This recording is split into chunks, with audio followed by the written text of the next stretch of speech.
Сайн байцгаана уу хүнд үзэгчтэй.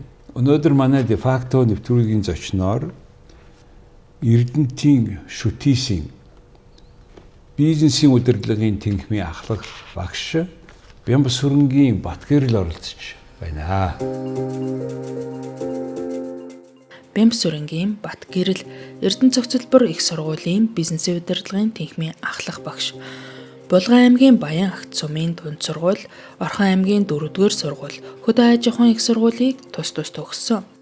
Бизнесийн удирдлага, аялал жуулчлалын менежер мэргэжилтэй. 2018 онд Монгол Улсын Эрдмийн их сургуулийн жуулчны зорих газрын менежментийн судалгаа, Булган аймгийн жишээн дээр сэдвт Эрдэм шинжилгээний бүтээлээр бизнесийн удирдлагын ухааны докторийн зэрэг хамгаалсан.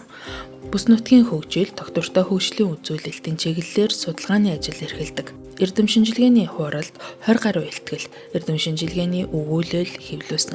Зохиогч редактороор оролцож 7 ном, гарын авлага хэвлүүлсэн. 8 судалгааны ажилд оролцсон. За сайн байна уу та? Сайн байна уу. За та эхлээд хоёлаа өнөөдөр аялал жуулчтай холбоотой нэлээд юм ярих гэсэн. Танд талаар тусгай судалгаа хийсэн, докторийн зэрэг хамгаалсан. Тийм учраас ярина. Гэхдээ эхлээд та сургуулийнхаа тоогоо тавьж өгөө. Энэ шүтээсийн хуучин их сургууль гэж байсан танаа. Тэгээ одоо шүтээс болцсон. Энэ ямар учиртай юу болж байгаа? Үзэгчтэй өнөөдрийн мэндийг хүргэе. За одоо шинжилгээ ухааны технологийн сургуулийн харьяа Эрдэнэт үйлдвэрийн дэргэдэх Эрдэнэт цогцлбор дээд сургууль гэж байжгаад сая өнгөрсөн хавар их сургууль гэдэг ийм статустай болохоор яамны чиг гараад ингэ явж байгаа. Өөрөөр хэлбэл шинжилгээ ухааны технологийн сургуулийн Орхон аймагт дах буюу одоо Эрдэнэтийн одоо харьяа мөртлөө их сургууль гэдэг ийм нэртэй иймэрхүү байдалтай явж байгаа. Хэдэн оноос гинэ? Сая нь хавар явах статусын үед их сургууль гэдэг нэртэй болчиход байгаа. Ер нь бол ингээ шүтээс болсон. Өмнө нь бол бүр анх технологийн сургууль гэж байсан. Технологийн шүтээсийн одоо харьяа технологийн сургууль, тэгээ Эрдэнэт цогцлбор дээд сургууль гэж нэртэй байсан. Бүр их сургуульч нь бол 1973 оноос Эрдэнэтийг байгуулахтай холбогдсон сургалтын төв гэдгээс эхэлтэй ийм сургуулиуд хөгжиж явж байгаа. Баазтай юм байна, өөрийн баазтай олон жилийн. Тий, Эрдэнэт үйлдвэрийн ажилчдыг бэлтгэх зорилготой. Хэдэн хүн сурдээ одоо? Одоо нарийн тоочны тоо яг хийж мэдэхгүй байна. Нэг 2000 гаруй бол одоо. За 2000 орчим байж байгаа. Гэхдээ багш нар нь нийт одоо орон тоо бол 159 гэж байна. За 160 багштай гэж ойлгож. За тэгээд энэ дотроо тэгээд та бизнесийн удирдлагын чиглэлээр олон хүн сурдаг юм уу? Ер нь та энэ яг энэ дээд боловсролын одоо энэ нэг юм бүтц бий болж штэ. 2 сар байгаад юм болсон байна л да, олон жилийн туршлагатай юм байна. Тэгээ энэ зүүн одоо энэ хойд аймагуудын үнэхээр энэ хүмүүсийн боловсрол одоо мэргэжил мэдлэгээ нэмэхэд ямар хөө хэмжээний одоо үүрэг гүйцэтгэж гэн гэж би их чухал гэж харж байгаа. Хот руу заавал явахын оронд энэ талаар Монгол Улсын мэргэжлийн болон за дээд боловсрол, агсан түвшний боловсролын асуудал бол орон нутагт тодорхой бодлогоор одоо дэмжигдэж, тодорхой одоо төрсхийн шийдвэрүүдийг бас судалгаатай тусгаж явах нь их чухал гэж би бол боддог. Монгол Улсын хөө ам сэрэг сурч чинь тийм ээ. Тэгээд монголчуудын амьдралын боломж, нөхцөл, амьдралын хэв маяг, соёл гэдэг олон зүйлээс шалтгаалаад тэр болгон Улаанбаатарт болон одоо бас гадаад дотоодод суугаад ах болцоо бас таархан шүү дээ. Тэгэхээр түүнд таарсан орон нутагт ийм сургууль байх нь их чухал. Тэр дундаа одоо яг хуу Орхон аймагт бол мэдээж одоо Эрдэнэт үйлдвэрийг түшгэлсэн инженерчлэлийн чиглэлийн лэдгүү одоо бааз суурьхийн ийм сургууль байна. Түүн дээр нэмдэг нийгмийн чиглэлийн ийм одоо сургалтууд, хөтөлбөрүүд бол хэрэгжих нь чухал юм байна. Өөрөөр хэлбэл хойд үсгийн 3 аймаг гэдээ бодоход за яг Сэлэнгийг ч гэсэн ингээ оролцуулаад утгал нийтгүй хамын 10-аас дээш хувь нь бол Орхон аймагтай холбоотой эдийн засгийн хувьд тий соёл боловсрол энэ хувь дээр нь таталцалтай юм байна. Тэгэхээр тэнд ямар ч гэсэн нэг сургууль байхдаа нийгмийн чиглэлийг орхигдуулахгүй байх нь чухал. 300-аас 400 мянган хүн амд зориулсан юм их сургууль байна гэж.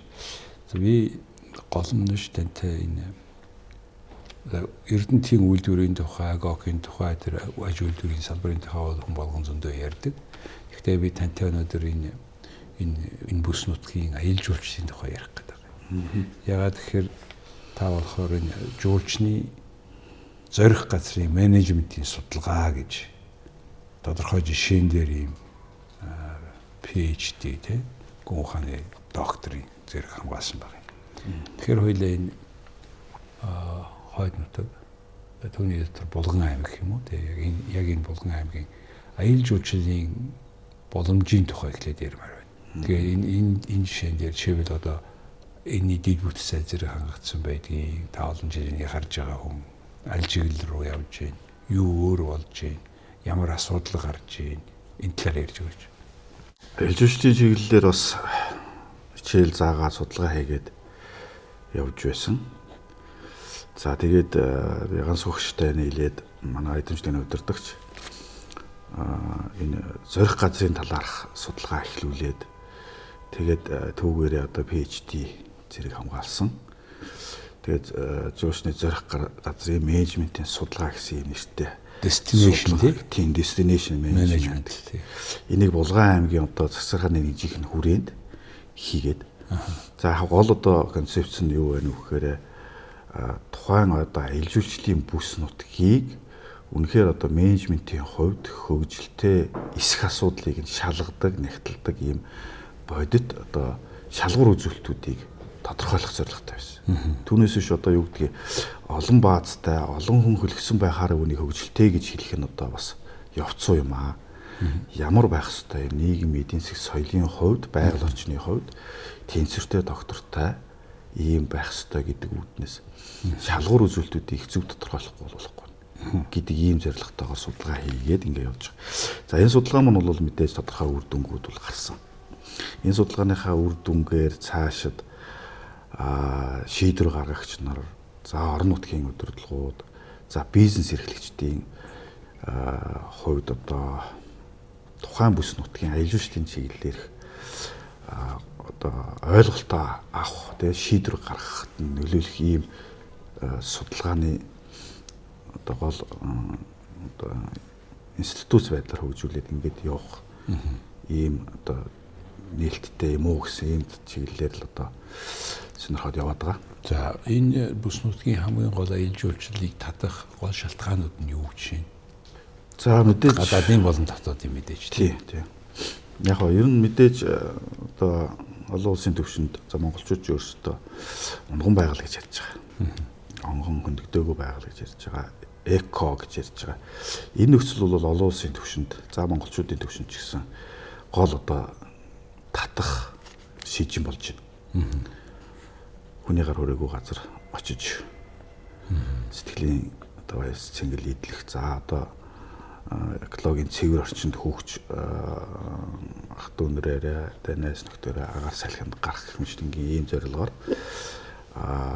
Булган орчмын нутаг дэвсгэрүүдэд зорж байна. Нөгөөтэйгүр бас томоохон бусад бүс нутгуудаа явхад дайрч өнгөрч байгаа гол одоо транзит болж байгаа.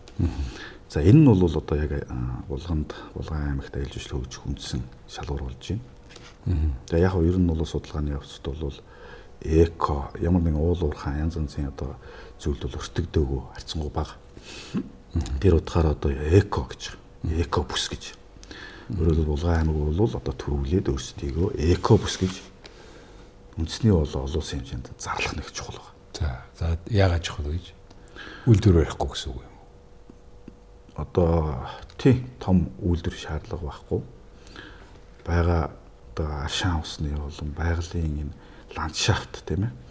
Энэ зүйлүүд нь бол одоо гадны болон монголчуудын өөрсдийнх нь сэтгэл татах үндсэн яг одоо байгалийн хослол нь бол болон байна гэж үзэж байгаа. За яг хөө мэдээж иймэрхүү газар бий.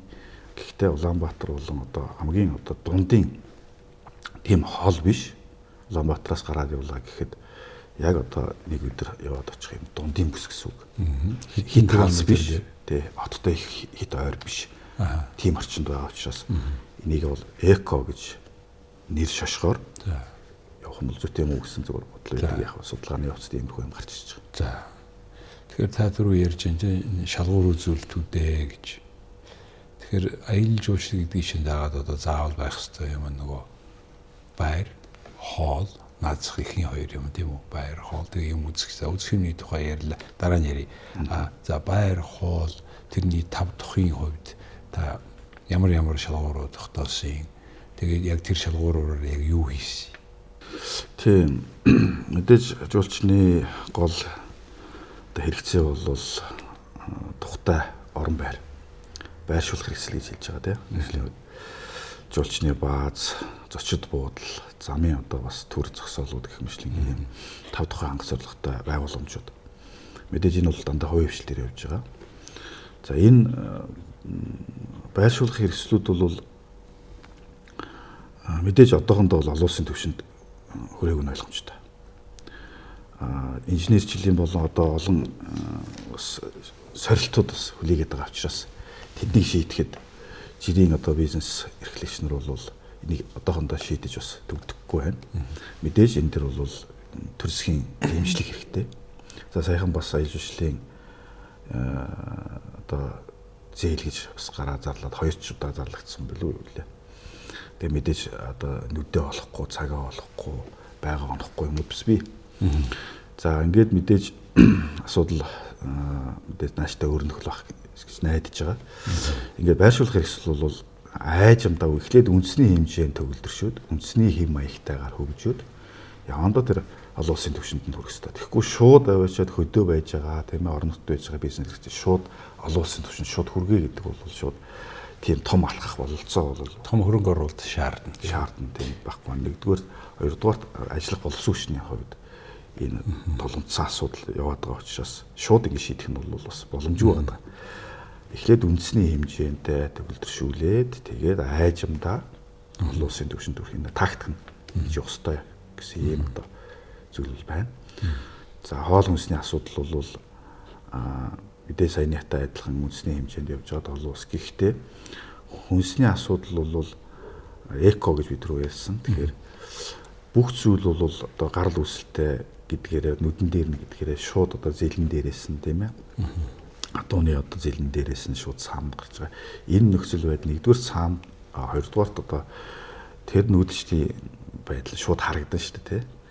Тэр зүйлийг бол одоо яг тийм тухайн нутаг дэвсгэр хүн амын ёс заншил одоогийн амьдралын хэм маягт бас тохируулсан байдлаар стандарт гэдэг юм уу тийм ээ, ийм зүйлийг бий болгох хэрэгтэй. Тэгэхгүй стандарт гэдэг нэрээ шууд одоо боломжгүй зүйлийг тулгаад байгаа. Жишээлбэл одоо хоолны газар гэхэд шууд бүгдийг хиймэл гэрэлтүүлэхтэй ч гэдэг юм ийм стандартууд байгаа. Гэтэл тэнд дид үтс нь хүрээгүй нөхцөл байдал таруухан байгаа үед тийм стандарт хангах болцоо авахгүй ч байгаа байхгүй. Юу хиймэл гэрэлтүүлэг гэдэг. Стандартаар бол хоолны газрын галтоогоо гэж вентилятортай байна тий.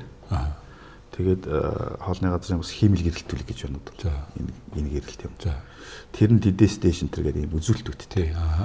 Гэтэл яг хөдөөгийн нөхцөлд жишээл гэр одоо нэг юм малчин ажуудаа хоёр гэртэй ингээд юм үзүүлэгч шүү дээ. Тэр бол нэг талдаа үйлчлэг үзүүлж байгаа учраас хэрэглэгчдийн шаардлагад нийцүүлэх ёстой. Гэхдээ тэр шаардлага нь заавал яг нь тийм боломжгүй зүйлийг хэлж байна л да. Гэхдээ нөгөө талаас жишээлбэл нөгөө хүний эрүүл мэндтэй холбоотой ямарваа нэгэн эрсдэл үүсгэх тэр талаас нь та яаж харж байгаа юм?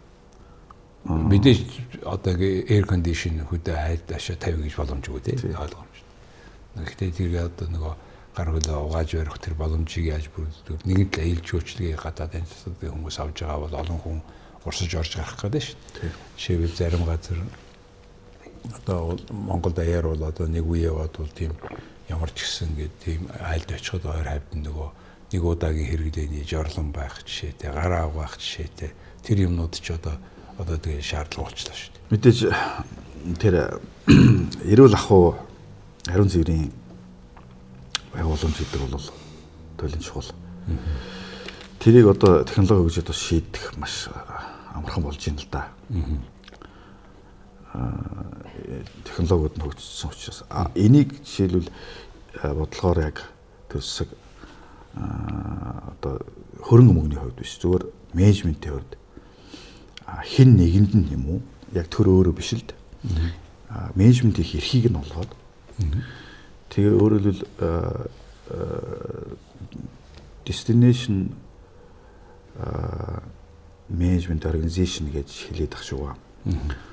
Бүс нутгийн одоо менежментийн байгууллага гэдгийг яг одоо шууд хэлэх юм бол хамтын удирдлага.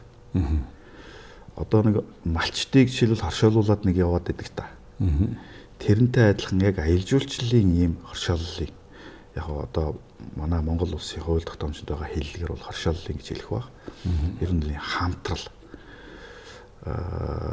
дундаа нэг тийм ээ боломжийн одоо нойлоо шийдээд яг одоо энэ бол нутгийн иргэдэд түшгэлсэн талаасаа тэр хөрөнгө оруулалт хийгээд томроод ингээд явах юм бол нээлттэй шүү дээ.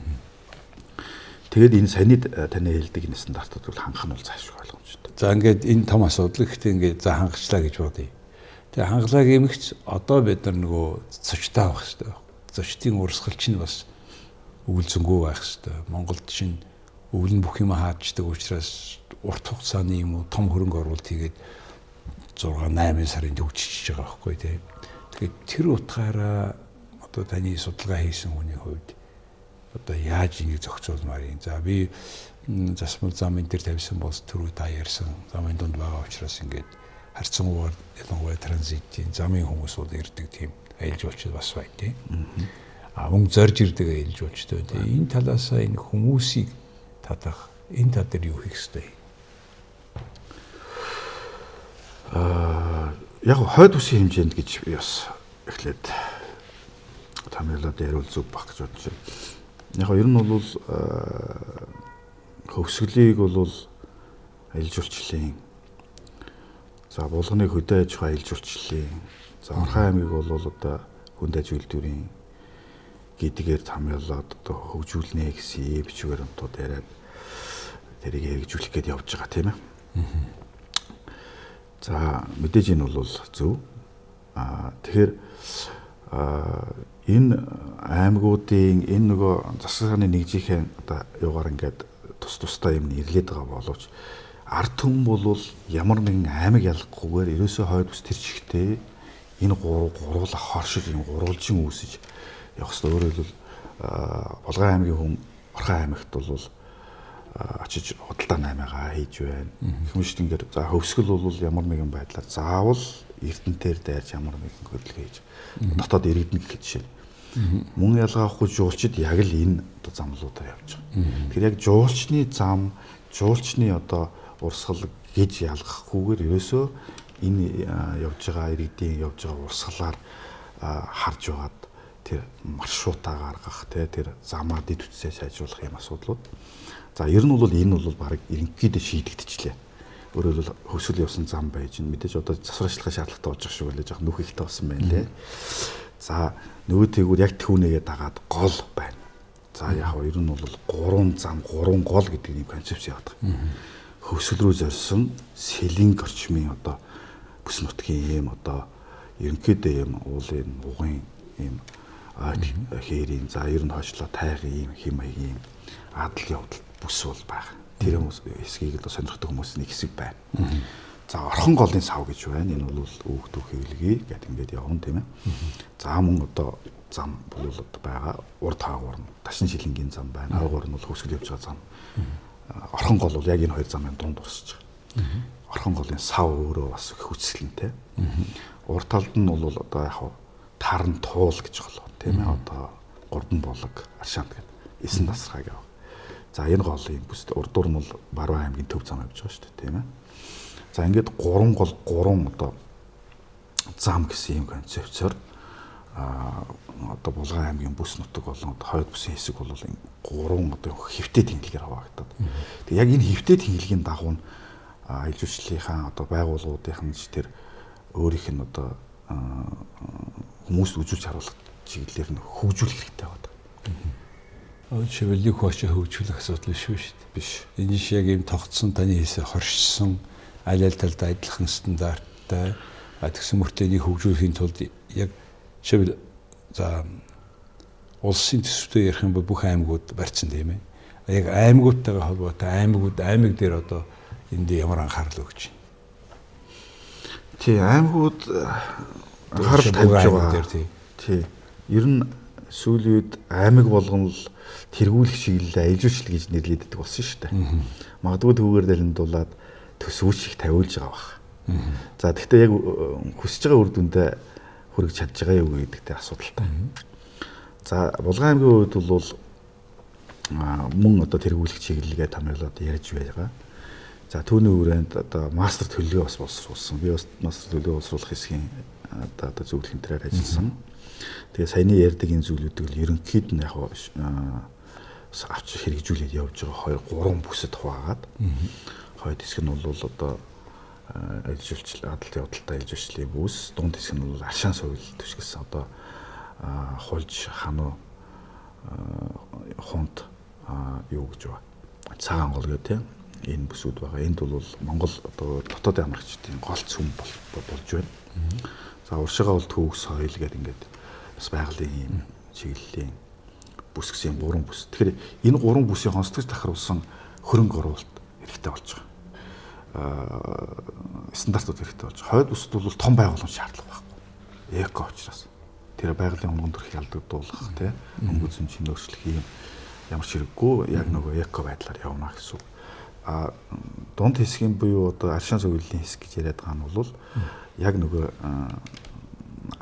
аршаанаа түшгэлсэн дид үтцүүд хэрэгтэй болж байгаа. Тог цагилгааны замын одоо гүүр гэх тийм замын аюулгүй байдал. Тэгээд дид шиг хүүх шугтуудаа ингэж явж байгаа шүү дээ. Урд хэсгээр бол түүх сонирхсан улсууд байгаа. Тэгэхээр тэнд илүү түүхэн талын цогцлбор байдлын ийм одоо магадгүй тэр улсын төсөвтэй байх юм уу, аймгаас боломжтой байх юм уу, тэр музей энтрээр илүү дангасан хөрөнгө оруулалтууд хийх замаар явах. Тэгээ энийг чиглүүлэх ёстой л доо. Тэгэхгүй зүгээр л ажиллаж өгж байгаа гэдэг айтайхан гаргаж байгаа ам болгонд гэр бариад байна гэвэл энэ биш болчих гээд байгаа байхгүй тий.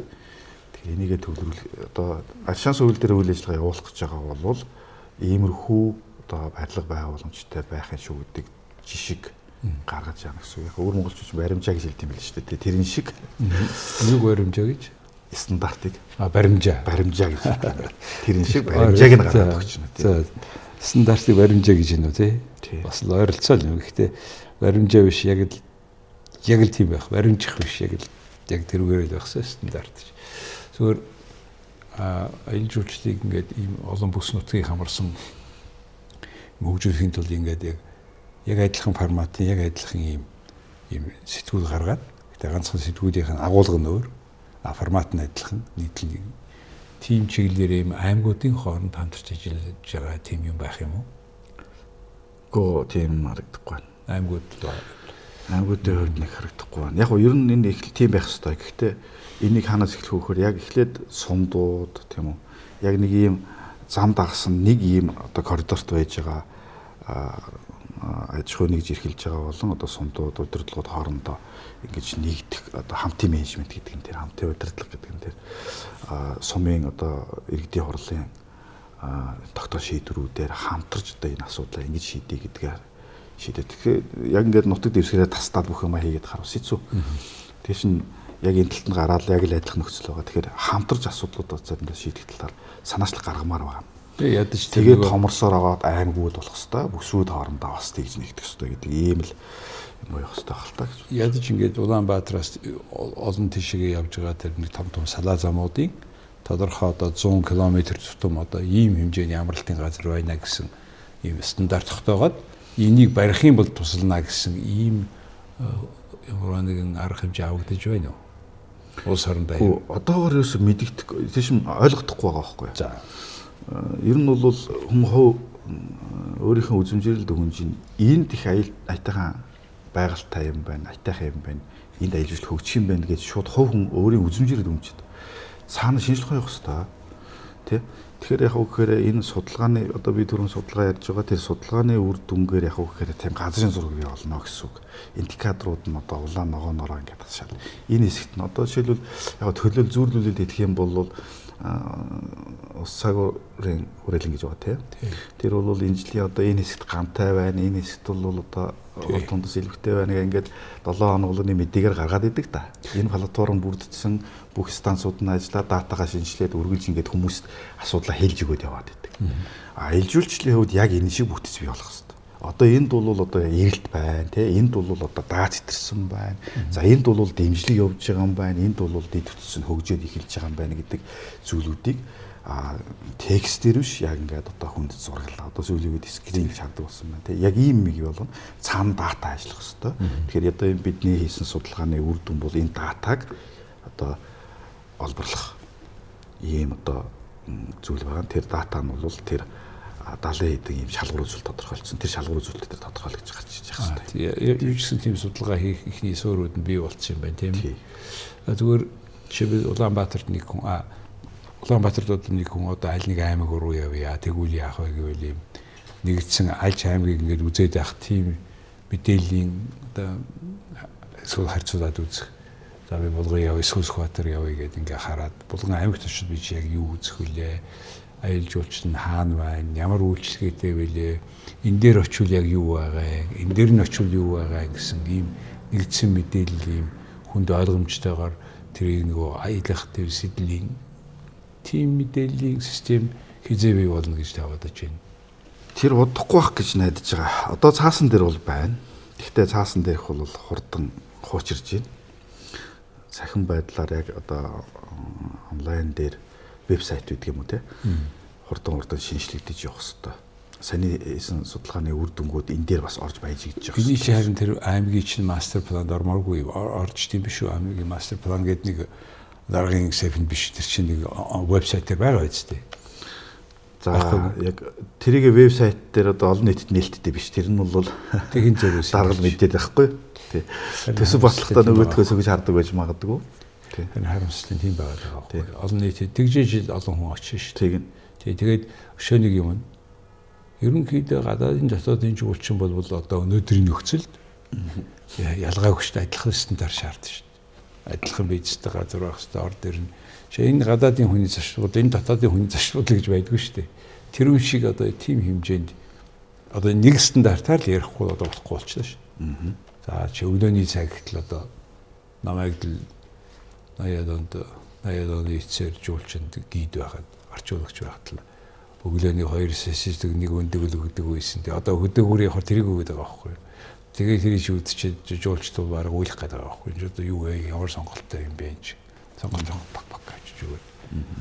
Одоо сайхан би хөдөөний хотож тэгж ил байна л дээ. Тэгэхээр энэтэй холбоотой олон хүнийг авчрах, өвөл зөнгөө байлгах энэ тал дээр одоо таны одоо ийм ихтийн хараа юу байна? Үлгэлийн хамаарлаас гарах асуудал том чухал байгаад байгаа маа. Тэгээд судалгаанууд хийгддیں, санаачлалууд бас гарч ил байдیں۔ Гэхдээ одоо яг одоо амжилттай болохгүй байгаад байгаа. Хүн цөөн байна, тээвэр нөгөө ирж байгаа зочин цөөн байна тий. Нэгдүгээр хоёрдугаар танигдахгүй байна. Өвөл юу их юм мэдэхгүй байна. Хөвсгөлдөл хүмүүсэн дээр очиж гэсэн ойлголт яваад байна шүү. Тий, яг өвлийг нь бол нэг ивент байдлаар л тий арга хэмжээ болгоод тий. Хоёлаа яг Булган аймгийн яг тодорхой цагаан гол сум дээр та нарын хийсэн судалгаа байгаа. Тэгээд чивэл яг энийг тойруулаад хоёлаа ярил л да. Одоо энд ямар одоо давуу тал байдгийг, ямар челленж одоо сорилтууд байдгийг. Цаангуул аршаан дээр тий. Тэр угаасаа дүүгээр олон хүн мэддэг аршин шүү дээ. Тий. Яг сүүлийн үед цаангуул гэдэг нэртэй болцсон. Ер нь бол яг уг нэр нь бол эмгэн булаг гэж хэлдэг юм байна. Эмгэн булаг. Эмгэн тойны аршаан гэж хэлж байгаа. За одоо тэгээд зүгээр яг тэгж хэлдэг юм байна лээ гэж л ярихаас яг тэгээд нэрлэлчихсэн таньдаг.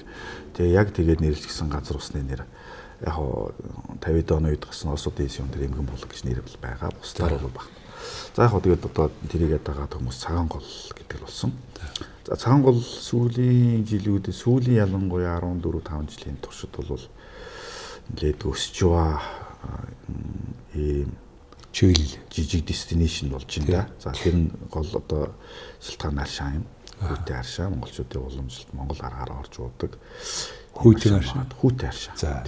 За юунд дууддаг? Элэг цэс ер нь хоол усруулалтын тогтолцоонд сайн эрг нөлөөтэй гэсэн юм зөвлөмжтэй аршаа. Яг нь ер нь бол тэр нэг Монголын аршаан нэмлэгийн газрууд гэсэн тэр юм дотор энэ голын энэ усыг тийм найрлагтай юм хэрэгэлдэг гэсэн тийм албан ёсны лавлгаа байгаа юу? Яг Монгол бүгд найрамдах Монголд улсын аршаанууд гэдэг ном дөрж бичсэн ном дээр бол яг эмчилгээ биш физик химийн шин чанараар тодорхойлсон. Гэхдээ яг хувь судлаач өөрийнх нь бол элэг дотоод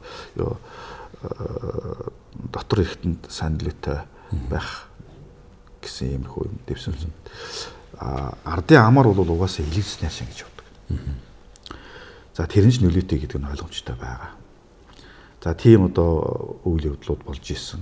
60-аад оны үеийн одоо тий олныг хамарсан шар өвчин за өөр илэгний одоо бас зөндөл өвчлүүд энийг бол ларшуулахад бол цагаан шаныг бол маш их зөөж хэрэгэлдэг энэ төр байсан түүх бол байдаг тийм. За зарим хүмүүс мэдэх бах. За сүүлийн үед бол мэдээж унаа түргэн хурдан чадaltaй болсон, мартаа байцтай байсан ч гэсэн зорж очдог болсон учраас одоо зөөхөөс илүүтэйгээр очиж өгч байна. За орж байна. Ямар хугацаанд одоо хүмүүс очиж болох юм? Ямар хугацаанд ажилдгийг тэнд байгаад бас нэг тодорхой бааз юм байгаа шүү дээ. Тийм за яг хуу нэг 20 гаруй бол яг тогтвортой жижиг том нийлсэн үйл ажиллагаа явуулж байгаа юм. Аж ахуйн гэж иргэд байгаа. Жижиг одоо байшин түрээсэлдэг улсууд зөндөө бий. 6 сарын за сүүлийн үед уртсаж байгаа. Өмнө нь бол 6 сард бараг үзэгдэхгүй шахам нэг 6 сарын 20-25-наас хойш ганц нэг хүн иддэг байсан. Тэгээд 8 сард өнгөж гарангуут хүмүүс үзэгдэхээ болчдөг байсан юм. Одоо 6 сарын 1 гэтэл одоо хүмүүс ихний амрагчид ирээд 9 сар гартал байдаг болчиход байгаа. Тэгэхээр энэ улирал бол уртсаж байна бас тодорхой хэмжээгээр. За тэгээд ийм хугацаанд бол хүмүүс тэнд цаангуул дээр бол очиж амарч. За ер нь бол яг совлил гэж улсууд бас ойлгодог. Совлилч бас яг биш юм аа. Гэрүүлээрээ очиж чирэгждэг. Өвлийнхөө одоо энэ тархлааг олж авдаг нэг юм л зүйл болж байна л да. Тэгээд тэр бол яг ер нь бол ингэж хэлж байгаа юм би бол цаангуулын аршаанд очиод ямар ч хэсэг залуу гэрүүлүүд бол өвлийн эм тарианыхаа мөнгийг бол батаараа хэмжиж байгаа. За. Ханаа төрхөн баг. Яг өглөө бас чийж мэж норгод юм уу гүйд юм уу ямар ч хөлөөр орно. За. Яг жижигээрээ бас шавьж орно л да. Та түр зөөдөг гэж үг хэрглэж ирсэн. Юу шаврын зөөх юм уу? Усын зөөх юм уу? Тий аршааны саунд аваад нөгөө тийм давстай, тийм хожиртой, тийм биш үү? Ингээд найрлага нь юу нэр вэ? Найрлага нь бол ерөнхийдөө гидрокарбонат, кальци, натрит гэсэн тийм одоо усны яг ашин төс дуулал гэж хэлж байгаа юм л да шинжлэх Оросын одоо судалгааны томьёолоор бол. Тийм найрлагатай. Тэр нь бол үндсэндээ нөгөө хоол уусрал эртэн тогтолцоон сайн нөлөөтэй гэж ингэж гарч байгаа. Тэр үйл очиулахгүй юу? Болно.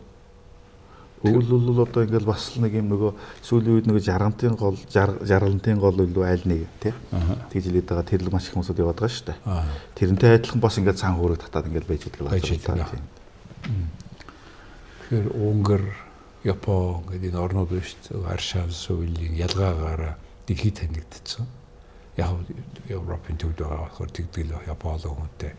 Манайд яг энийг гадаад сурталчлах тийм чиглэлээр юу хийгдэж байна? Юу хийж болох юм? Монголчуудын өөрсдийнх нь нэг тийм уламжлал байна.